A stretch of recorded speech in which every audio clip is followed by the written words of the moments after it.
Meus amados, vejam o que diz o título, não é? Do nosso conteúdo, um costume universal. E aqui mesmo, já que é só um revisitar, nós vamos só revisitar, então nós só vamos falar, não é? De uma maneira assim, não tão aprofundada. Mas por que não tão aprofundada? Porque nós já conversamos sobre isso. Então, vai ser um diálogo onde todos vamos poder participar, porque nós já nos inteiramos do conteúdo, não é? Mas olha só, nós vamos aqui, não é? Nos depararmos com alguns pontos de vista baseados, não é? Na religião e como cada uma dessas religiões se comportam diante da morte, não é? Veem a morte, enxergam a morte. Então, para o início nós vamos aqui nos deparar com a visão do ponto de vista, não é? Dos indígenas, que os indígenas, eles acreditam, diferentemente dos cristãos, não é? Que acreditam que uma vez que a pessoa morre, a sua alma vai, não é?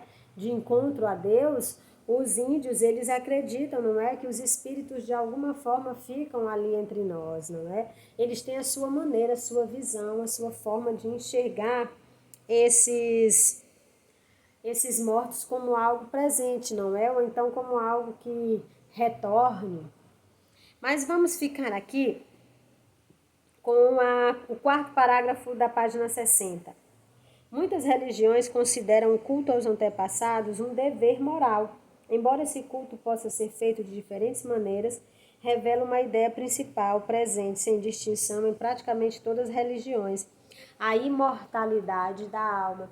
Para inúmeras as religiões, a alma é imortal. Outras religiões vão dizer que ela é imortal e que ela reencarna, que ela retorna, né? Outros vão dizer que ela é imortal e que não retorna. Eu quero que avancemos aqui para a página 62, não é? Na página 62, o primeiro parágrafo, ele vai, não é? Dizer para nós, apresentar para nós um fato, que o nosso Brasil, as nossas tradições religiosas, a nossa raiz brasileira, ela está fincada em 3 povos, não é? 3 povos principais, e cada um desses povos tem a sua religião, não é? E que hoje nós somos o resultado da mistura dessas religiões.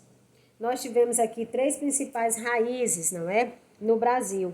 A raiz indígena, que advém dos nativos indígenas que aqui já viviam.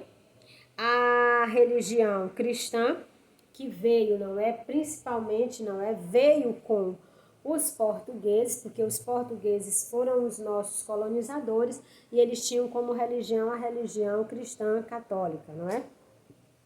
E temos também aqui a religião africana, que a religião africana veio, não é? Eu já expliquei para vocês anteriormente, mas como nós estamos revisitando, estamos conversando novamente sobre o assunto, então nós sabemos que os africanos vieram para o Brasil porque os indígenas se recusaram a serem tratados, não é? Da forma como eles estavam sendo tratados, então o colonizador foi até a África e trouxe os nossos irmãos africanos à força para o Brasil para trabalharem como mão de obra escrava. Então é óbvio que se a professora Jusileide, de repente, não é, vai fazer um mestrado, um doutorado, aí na Inglaterra, na Austrália, na Dinamarca, no Canadá, é claro que a Jusileide vai sair daqui e vai levar toda a cultura dela. A Jusileide vai querer tomar, não é, quando ela acordar de manhã, um cafezinho com leite, um beiju, um biscoito, não é? Mas suponhamos que a Jusileide vá para a Alemanha fazer um doutorado. Aí lá ela vai se deparar com o café da manhã, onde tem, não é? Inúmeros embutidos, é um café da manhã muito próximo de um almoço, não é? É óbvio que a professora Jusileide vai acabar incorporando um ou outro, não é? Uma outra característica cultural típica da Alemanha. Mas é óbvio também que o contato que a professora Jusileide terá com outras pessoas, ela também vai passar uma parte da cultura dela, o fato de querer cumprimentar, o fato de querer dar um abraço, não é?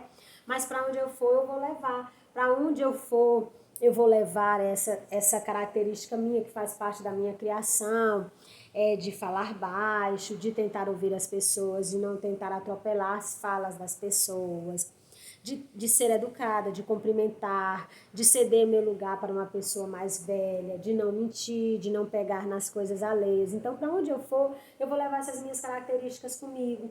Eu não vou ficar quieta nem calada diante de uma situação de injustiça. São coisas que fazem parte da minha cultura, não é? Então, para onde eu for, eu levo isso comigo. É claro que, a partir do momento em que eu tenho contato com outras culturas, é claro que nessa relação haverá sim uma troca, isso é inevitável. E a partir do momento que eu for permanecendo naquele local, é claro que eu vou adotar algumas práticas, até mesmo, não é? Para ser aceita pelos demais e até mesmo porque é uma coisa natural, você acaba sim incorporando. É aquela mesma coisa, não é? Aquela situaçãozinha daquelas pessoas que vão morar no Rio Grande do Sul, ou em São Paulo, até mesmo no Rio de Janeiro, e estão lá morando há 10, 15 anos e começam a falar, não é? Com aquele mesmo sotaque. E às vezes as pessoas até brincam aqui, nossa, foi para lá ontem, já está falando dessa forma, mas não é. É porque, querendo ou não, você acaba assimilando, você acaba realmente agregando, trazendo para você, você incorpora mesmo, indiretamente, você acaba incorporando mesmo, direto ou indiretamente, tá ok, meus amores? Isso aconteceu conosco ao longo de toda a história.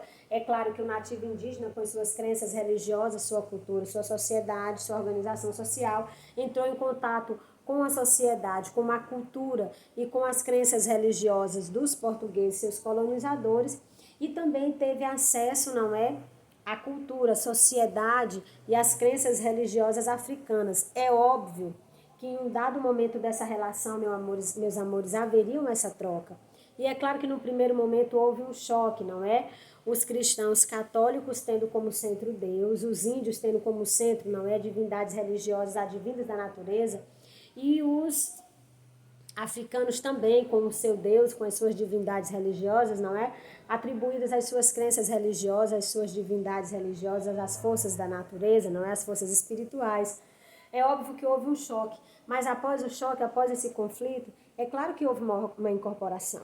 É claro que você incorpora, é claro que você agrega, é claro que você acaba não incorporando totalmente aquela cultura, não é como o caso dos nossos irmãos vindos da África, que foram obrigados realmente a abrir mão das suas culturas. E mesmo assim ainda não abriram, não é? A própria história nos prova isso, mas acabaram tendo que assimilar e é inevitável. Se você tem contato com alguém de outra cultura, é claro que você, e se esse contato permanecer por um longo tempo, é claro que você vai assimilar algo da cultura para a qual você foi, e as pessoas também dessa cultura vão acabar assimilando algo da cultura que você leva com você. Bem, aqui nós vamos nos direcionarmos para o sexto parágrafo, não é? O penúltimo, para que vocês encontrem mais facilmente. Lá diz: os católicos rezam pelas almas e celebram missas para elas, esperando livrá-las quanto antes do purgatório. É que segundo a doutrina católica, quando o homem morre, passa por um período de purificação, que nós conversamos, não é? Do ponto de vista dos católicos, do ponto de vista dos índios, não é? É claro que essa divindade religiosa dos indígenas, não é? Eles também acreditam na imortalidade, mas não da mesma forma como os católicos. Os católicos já enxergam, não é? E aqui eu posso conversar com vocês um pouco sobre isso. Nós acreditamos sim que entre o céu e a terra há, não é, um espaço onde a nossa alma é purgada, ou seja, purificada. E de acordo com as nossas crenças religiosas, nós podemos sim ajudar aquela alma que já foi para que ela chegue até a eternidade e tenha a graça de contemplar a face de Deus por meio das nossas orações, para que esse tempo que ela passe no purgatório não seja um tempo tão longo, que seja um tempo curto, não é? Já como bem diz aqui, não é, de acordo com as crenças indígenas, os pajés aqui, como eles dizem, não é? Eles conseguem a um mundo, o mundo das almas, não é? Nos quais até os pajés visitam esse mundo, conversam com esses mortos, não é? E esses mortos passam a orientar a vida das pessoas aqui na Terra. Já isso não acontece do ponto de vista católico. Do ponto de vista católico, não é? Uma vez que a pessoa morre, ela fica ali durante um momento no purgatório e depois ela vai para a eternidade, não é? Se assim for a vontade de Deus. Já aqui, olha só, na página 63, vai dizer que na tradição africana dos Yorubás, uma das mais fortes no Brasil, os Eguns, também chamados de Egunguns, Babá-Eguns ou simplesmente Babás, são os espíritos dos antepassados evocados nos rituais dos terreiros. São espíritos especiais que se materializam para dar conselhos. Então, aí já é um outro ponto de vista, não é? Nos índios, como nós vimos aqui, há o mundo das almas. Esse mundo das almas é visitado pelos vivos. No caso, uma das pessoas que mais está preparada para fazer essa visita são os pajés. E nesse mundo das almas, onde ele vai, ele tem contato com os mortos e eles orientam, não é isso? Aqui também acontece, é muito próximo, não é? Claro que com as suas diferenças, com as suas particularidades, mas é muito próximo também aqui das raízes indígenas, não é? A crença dos africanos, eles também, não é? Acreditam que os espíritos dos antepassados, eles incorporam nas pessoas e aconselham aquelas pessoas, orientam as suas vidas para que eles, não é? Possam seguir da melhor maneira possível. Aqui, meus amores, na página 64, nós já falamos sobre isso, não é? Falamos aqui sobre o ponto de vista católico. Eu quero passar para o ponto de vista aqui sobre a morte do ponto de vista espírita, tá ok? Página 65. A prece espírita pelos mortos. Nós já vimos aqui, não é? Voltando mais uma vez, já que é uma revisão. Então, nós vamos aqui, ó. Os tupinambás, segundo sua crença, o ser humano tem duas partes, o corpo e a alma. Quando a alma se separa do corpo, inicia sua jornada em busca do Guajupiá, o paraíso, sobre outra etnia indígena, não é? Os Suruí Paiter de Rondônia, os índios com mais tempo